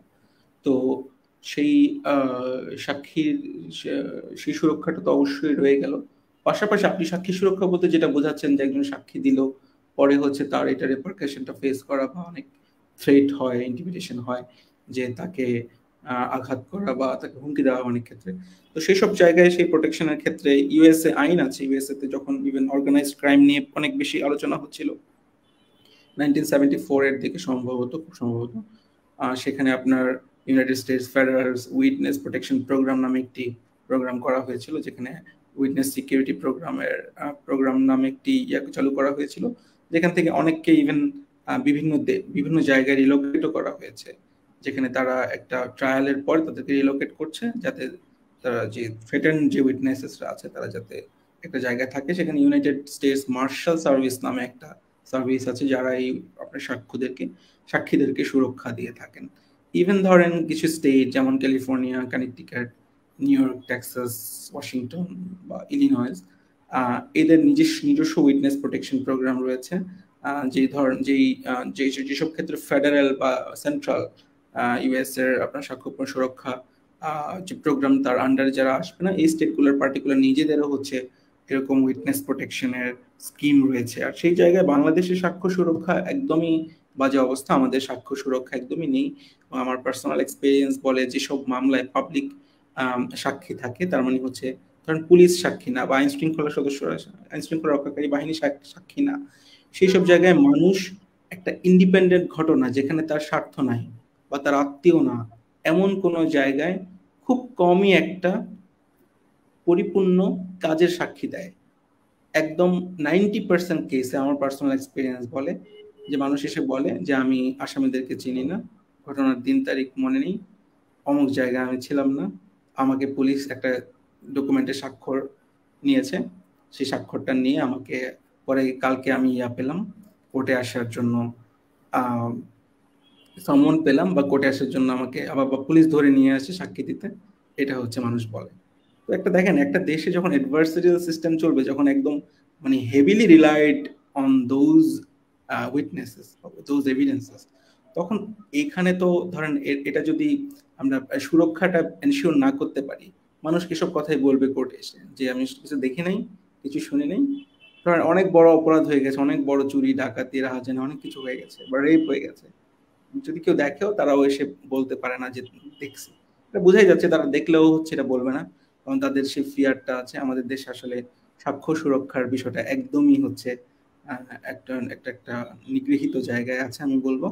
আমাদের সেটা নিয়ে কিছুটা কাজ হয়েছে, আমাদের ইন্টারন্যাশনাল ক্রাইমস ট্রাইব্যুনাল যেটি ছিল, সেখানে সাক্ষ্য সুরক্ষা নিয়ে কিছুটা কাজ আছে, কিন্তু আমাদের ইন জেনারেল আমাদের ক্রিমিনাল জাস্টিস সিস্টেম, সেখানে সাক্ষ্য সুরক্ষা একদমই নেই। সেটি নিয়ে কাজ করা খুবই জরুরি। তা না হলে কনভিকশন রেট এখন যেরকম আছে এত কম থাকবে, কিছু করার নেই, কারণ মানুষ হচ্ছে এরকম একটা সমাজে রিস্ক নিয়ে আসলে সাক্ষী দিতে চাইবে না। ধন্যবাদ স্যার। স্যার, আমাদের পক্ষ থেকে আসলে আমাদের আজকে যে আলোচনার বিষয় সেই সংক্রান্ত প্রশ্ন শেষ, কিন্তু আমাদের দর্শকদের প্রশ্ন আছে। যখন আমাদের এই ঘোষণাটি গিয়েছিল যে এই বিষয়ে আমরা আলোচনা করব, আপনি আসবেন বক্তা হয়ে, আমাদের সেই ঘোষণায় একটি প্রশ্ন একজন করে রেখেছিলেন ওই পোস্টটিতে, যে উনি বলেছেন, ওনার নাম হচ্ছে নাজিয়া আফরোজ অনন্যা। উনি বলেছেন, স্যার জানি না কতটুকু রিলেভেন্ট হবে প্রশ্নটা, তবে উইমেন্স এজেন্সিকে বাংলাদেশের সংবিধানে কিভাবে প্রোটেক্ট করা হয়নি, এবং আন্তর্জাতিক আইনের ক্ষেত্রে আন্তর্জাতিক আইনের সাথে কিভাবে কম্প্যাটিবল না নারী স্বতন্ত্রবাদের ক্ষেত্রে আমাদের সংবিধান, এটা নিয়ে কিছু ওপিনিয়ন বা লুপহোলস গুলো বললে উপকার হতো। বর্তমানে থিসিস করছে বিষয়ের উপরে, তাই থিসিসের কনক্লুশন টানতে সুবিধা হবে। অগ্রিম ধন্যবাদ স্যার। আমি এই জন্য আসলে অত্যন্ত দুঃখিত, আমি উইমেন্স এজেন্সি নিয়ে আপনি যখন কথা বলছিলেন আমি আসলে একমত, মানে একরকম আপনাকে থামিয়ে আমাদের অন্য প্রশ্নে চলে গিয়েছিলাম, কারণ এই বিষয়ে স্যার আপনার কাছ থেকে আমরা বিস্তারিত জানতে চাই এবং আমাদের দর্শকও জানতে চান। আচ্ছা, এটা বেসিক্যালি কোয়েশ্চেনটা অনেক লম্বা এবং কোয়েশ্চেনটা এত কিছু জানতে চাওয়া যে এটা খুব কম সময়ে উত্তর দেওয়া কঠিন। কারণ এখানে দুইটা পার্লেন্স, একটা উনি বলতে চাচ্ছেন যে সংবিধানে আমাদের উইমেন এজেন্সি কিরকম, আর আবার উনি বলতে চাচ্ছেন যে সেটা ইন্টারন্যাশনাল ইনস্ট্রুমেন্টের স্ট্যান্ডার্ড থেকে সেটাকে মাপা। এখানে আপনার যদি ফেমিনিস্ট স্কলারদের লেখালেখি দেখেন, তারা দেখবেন যে ইভেন তারা সিডাওয়ার মতো ডকুমেন্টকেও তারা ফেমিনিস্ট ওয়েতে যখন দেখছেন তখন খুবই ক্রিটিক্যালি সেটাকে দেখছেন। বা অন্য যেগুলো রয়েছে ইউডিএইচ এর থেকে শুরু করে যতগুলো হিউম্যান রাইটস ডকুমেন্ট রয়েছে প্রত্যেকটাকেই যদি আমরা ইভেন উইমেনের এজেন্সিকে কিভাবে দেখা হচ্ছে সেভাবে দেখেও সবগুলো কি ক্রিটিক্যাল ভাবে দেখা যায়।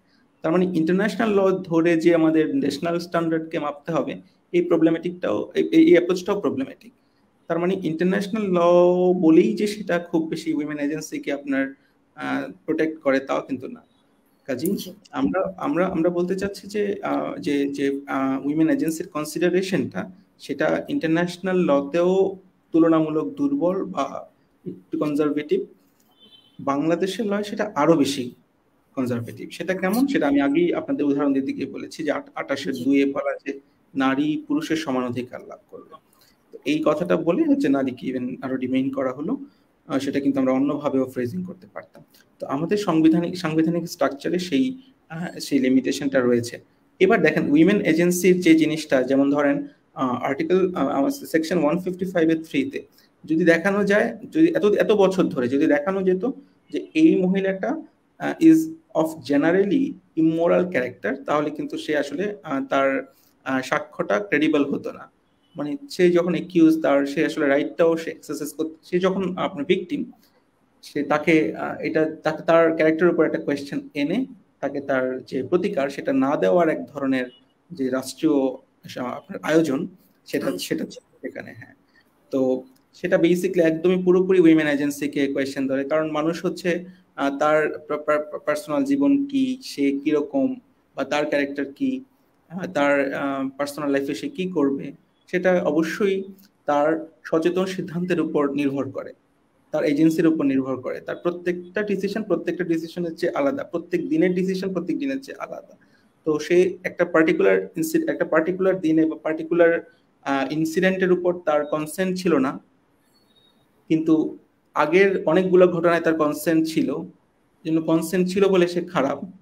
এই জন্য যখন তার কনসেন্ট নেই তখন সে আসলে এই রাইটটা সে পাবে না, কারণ আরো অনেকবার সে কনসেন্ট দিয়েছে কিন্তু এইবার দেয়নি। আপনারা যদি আমাদের সেই বিখ্যাত মুভিটা দেখেন পিঙ্ক, সেখানে বলা হয়েছে নো মিনস নো।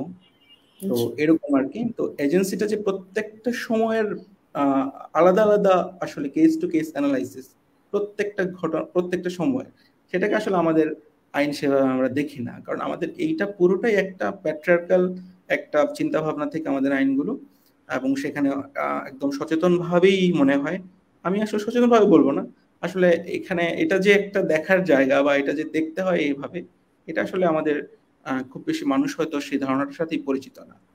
এখানে অনেক অনেক ধরনের কালচারাল জিনিস কাজ করে, সেগুলো হয়তো একটা একটা করে বলবো না। এটা একটা, তো এই সীমাবদ্ধতাটা আমাদের রয়েছে। যে আপনার প্রশ্নে যদি এক বাক্যে আমি আবার একটা আনসার দিতে চাই, সেটি হচ্ছে ইন্টারন্যাশনাল স্ট্যান্ডার্ড গুলোতেও অনেক ধরনের সমস্যা।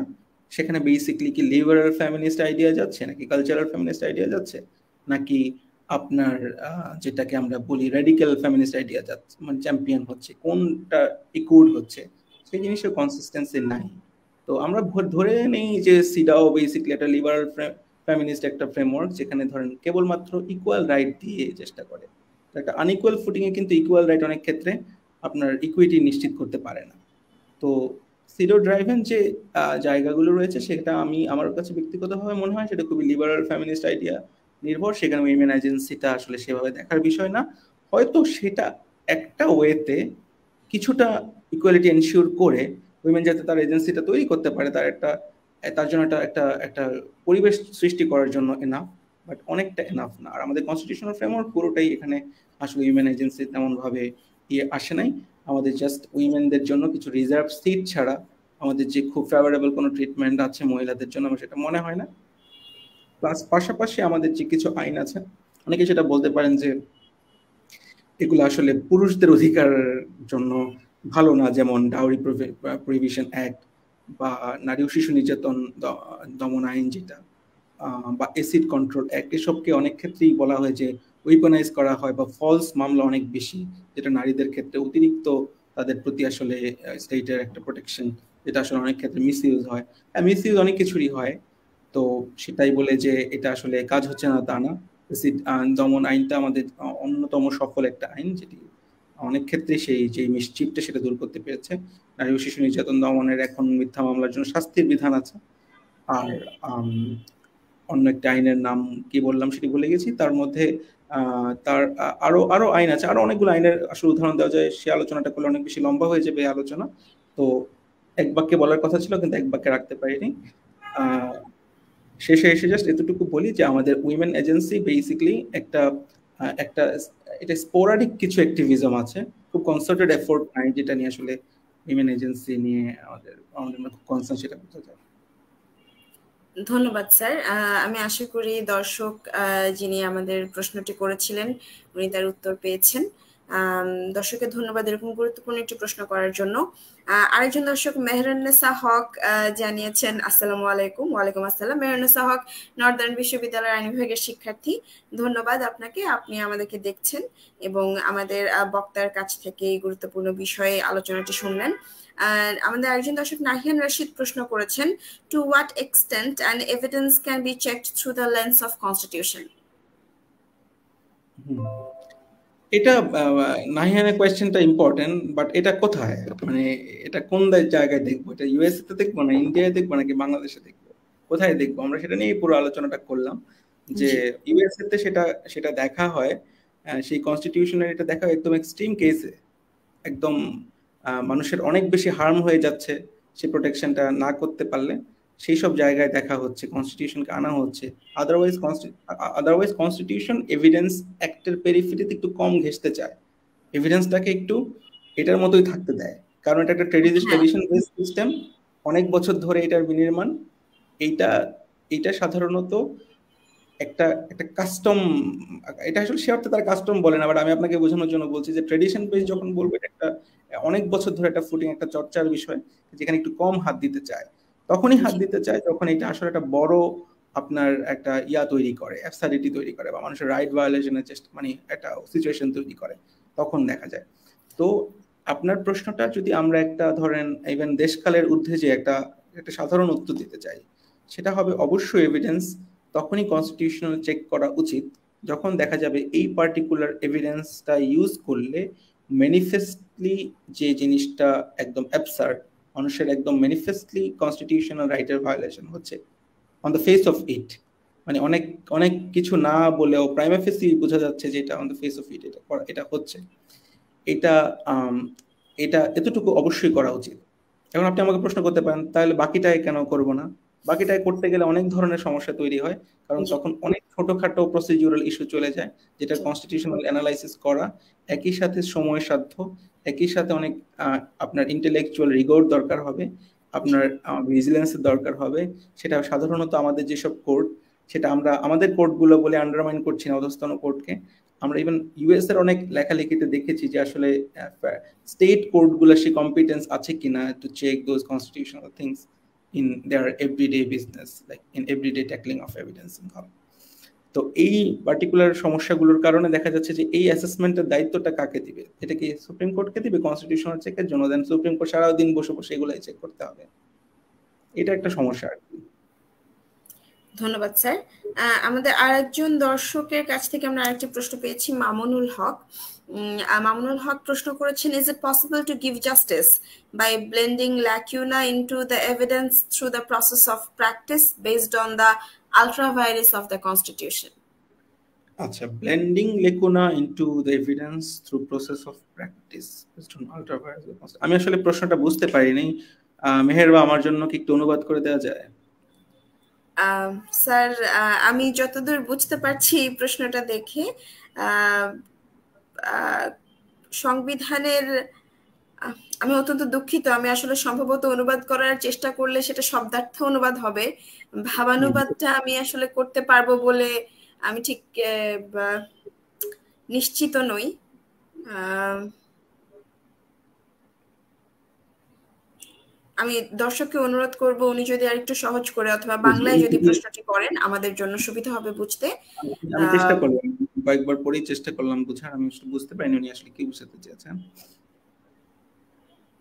আমরা এই মুহূর্তে চলে যাচ্ছি আমাদের আরেকজন দর্শকের প্রশ্নে, এবং আমি মামুনুল হককে অনুরোধ করব যে আপনি যদি একটু সহজ করে আমাদেরকে প্রশ্নটা করেন অথবা যদি বাংলায় প্রশ্নটি রাখেন আমাদের জন্য, সেক্ষেত্রে আমাদের উত্তর দিতে একটু সুবিধা হবে। অথবা আমাদের পেজে ফিডব্যাক ফর্ম আছে, সেই ফিডব্যাক ফর্মে গিয়ে আমাদের আজকের পর্বটি কোন পর্বর প্রশ্ন আপনি করছেন সেটা সেখানে একটি অপশন আছে, আপনি আজকের পর্বের নাম লিখে এই প্রশ্নটি যদি আপনার ভাষায় আরেকটু সহজ করে করে দেন, সেই প্রশ্ন আমরা পরবর্তীতে আমাদের বক্তার কাছে পৌঁছে দিই, সেই উত্তরটি আমাদের পেজ থেকে আপনার কাছে পৌঁছে দেব। পরবর্তী প্রশ্নে চলে যাচ্ছি। পরবর্তী প্রশ্ন করেছেন রাগিব মোস্তফা নাইম। উনি জিজ্ঞেস করেছেন whether courts should be open to conducting a cumulative analysis of constitutional rights to redress harm to the injured persons. হ্যাঁ, সেটাই বললাম একটু আগেই। দেন জি। এগেইন মানে which court, কোন কোর্ট এটা করবে? Is it the constitutional court or is it the trial court? এটা কারা করবে? যদি ট্রায়াল কোর্ট হয়, do they have that authority to adjudge or to interpret the constitution? তাই না? মানে আমাদের তো সাংবিধানিক আদালত সংবিধানের বিষয়ে ইন্টারপ্রিটেশন দিবে, সেটাই সঙ্গত, সেটা ধারণা করা হয়। যদিও এটা বাধা নেই, কোথাও বলা নাই যে ট্রায়াল কোর্টের জাজরা কোনোভাবে কনস্টিটিউশনাল ইন্টারপ্রিটেশন করতে পারে, লাইক অ্যাপ্লাই করতে পারবে না। ইন্টারপ্রিটেশন করতে পারবে না সেটা ঠিক আছে, কিন্তু অ্যাপ্লাই করতে পারবেন না। কিন্তু অ্যাপ্লাই করা আবার ইন্টারপ্রিটেশন ছাড়া সেটা কিভাবে, সেটাও জানি না। কাজেই এটা নিয়ে আমাদের দেশে আসলে আলোচনা হওয়া উচিত। লোয়ার কোর্ট জাজদের কোনোভাবে কনস্টিটিউশন বা কনস্টিটিউশনাল রাইটগুলো কোনোভাবে ব্রিচ হচ্ছে কিনা সেটা দেখার অথরিটি আছে কিনা, বা সেটা একটা গ্রাউন্ড নেওয়ার অথরিটি আছে কিনা। এই প্রসঙ্গে আমি পড়ছিলাম আমাদের একবার আমি রেফার করেছি সেই আর্টিকেলটা প্রফেসর রিদওয়ানুল হক স্যারের। প্রফেসর রিদওয়ানুল হক স্যার একটা বিলিয়ার একটা 20 এডিশন এটা নিয়ে একটা লেখা লিখেছেন। সেখানে উনি লিখেছেন যে উনি তার সাথে কয়েকজন জাস্টিসের প্রাইভেট কমিউনিকেশনের বরাত দিয়ে তিনি বলেছেন যে অধিকাংশ হয়তো উপরের যারা কনস্টিটিউশন কোর্টে জাজ রয়েছেন তারা নিচের কোর্টের এই অ্যানালাইসিসটা পছন্দ করেন না। এটা উনি সেই বরাতেই বলেছেন। আমি জানি না এখন আমাদের যারা সম্মানিত বিচারকরা আছেন আমাদের উপরের কোর্টে, তাদের এখন তারা কি ধারণা পোষণ করেন।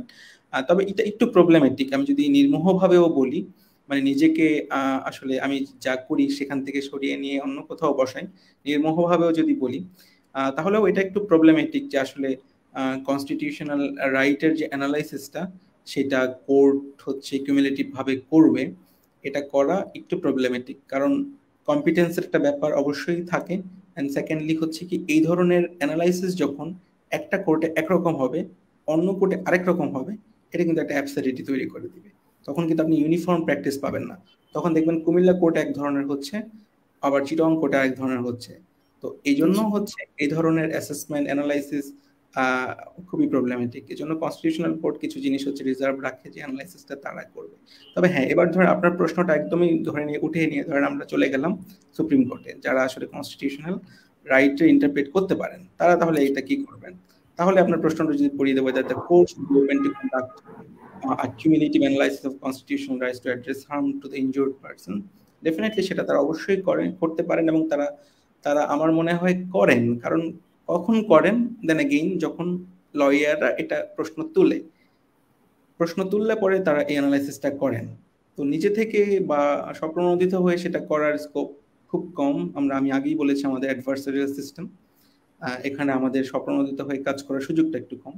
যদি লয়াররা এই জিনিসটাকে আনেন যে এই জায়গায় সাংঘাতিকভাবে কনস্টিটিউশনাল রাইটের ভায়োলেশন দেখা যাচ্ছে, এই পার্টিকুলার এই এভিডেন্সটা আসলে আনকনস্টিটিউশনাল বা এটা ইনঅ্যাডমিসিবল, কারণ এটা কনস্টিটিউশনাল রাইট ব্রিচ করে নেয়া, এই ক্ষেত্রে কোর্ট যদি লয়ার যদি সেই পয়েন্টটা উঠেন, অবশ্যই কোর্টের বড় স্কোপ থাকে এটা নিয়ে একটা অ্যানালাইসিস করা, সেটা তারা করে।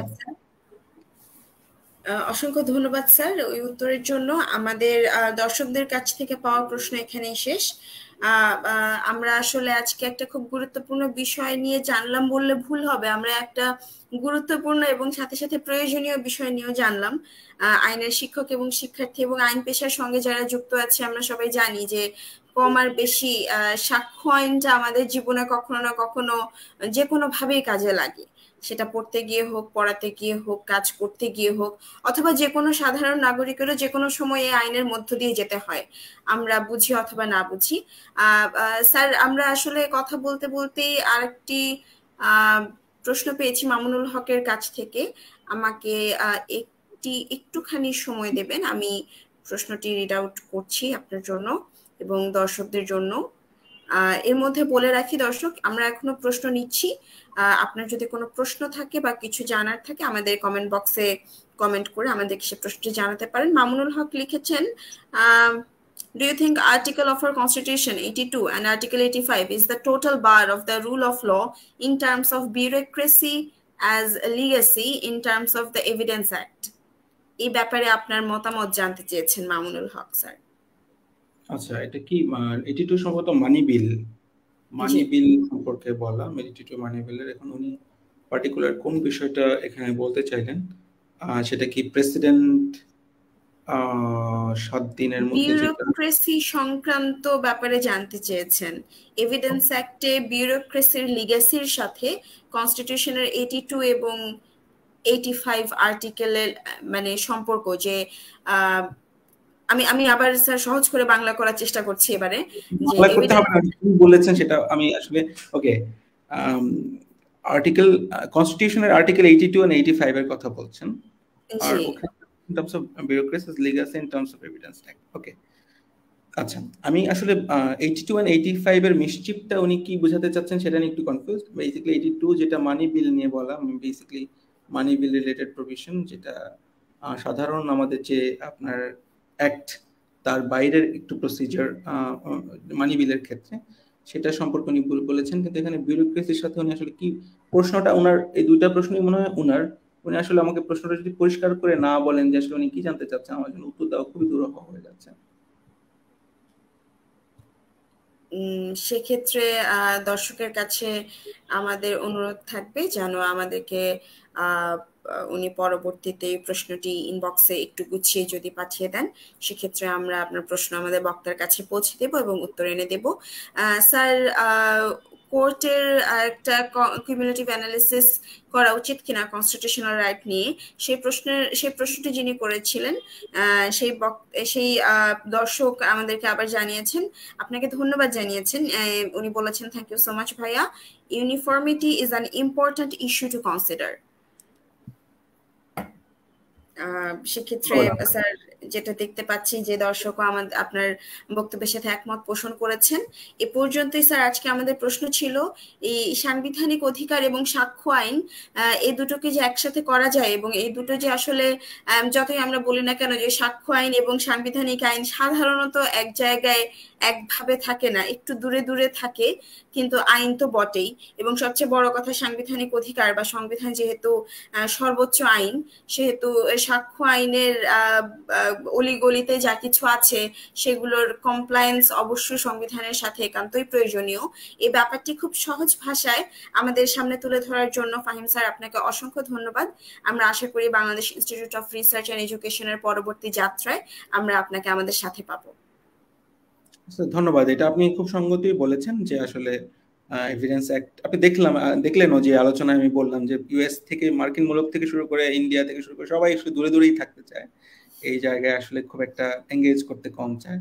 ইভেন আমাদের একটা, আমি সর্বশেষ আপিল বিভাগের একটি মতামত, একটি কমেন্ট বলে শেষ করব যে ওনারা বলছে যে আপিল বিভাগ, আমি একটু মামলার নামটা যদি আপনাদেরকে বলি, যে Bangladesh retired government employees association versus Bangladesh, এটা 46 আপনার ডিএলআর এ লেখা।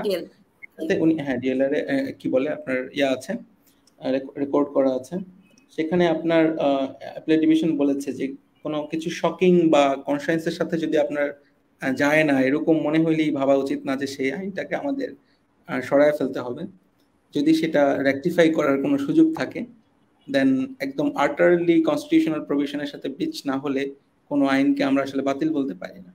তো সর্বোচ্চ আমি সোফার অনেকগুলা হাইকোর্টের রায়ের কথা বলেছি, কিন্তু আপিল বিভাগের কথা খুব কম বলেছি। আপিল বিভাগের এই কথাটা কিন্তু একটু অনেকটা ভাবনার বিষয়, যে আসলে কোন ক্ষেত্রে আমরা শকড হব, কোন ক্ষেত্রে আমাদের কনসায়েন্স আমরা কতটুকু অ্যাপ্লাই করব, করলে পরেও যদি সেটা রেকটিফাই করার সুযোগ থাকে তাহলে কিন্তু আইনকে বাতিল বলা যাবে না। এক্সিকিউটিভ লেজিসলেটিভ যে আইনটা করেছে তার প্রতি অনেক শ্রদ্ধা রেখে হয়তো আপিল বিভাগ সেই কথাটা বলেছে। তো সেই 1872 সালে প্রণীত যে আইন, তার প্রতি শ্রদ্ধা রেখেই আমরা অনেক ক্ষেত্রেই সেটাতে হাত দিই না। সেই স্যাংটিটি আসলে আমাদের জাতির জন্য কতটুকু কল্যাণ বয়ে আনে সেটি আমাদের সময় বলে দেবে। আপনাকে ধন্যবাদ আমাকে ইনভাইট করার জন্য, এবং আপনাদের যে আয়োজক আমার বন্ধু আমাদের জহির যিনি আছেন, তাত্ত্বিক জহির, তাকেও ধন্যবাদ আমাকে আমন্ত্রণের জন্য। অসংখ্য ধন্যবাদ স্যার। আমরা আজকের মতো আমাদের আলোচনা এখানে শেষ করছি। Bangladesh institute of research and এডুকেশনের পরবর্তী আয়োজনে দর্শকদের আমন্ত্রণ জানিয়ে আমরা আজকে এখানে বিদায় নিচ্ছি। শুভরাত্রি।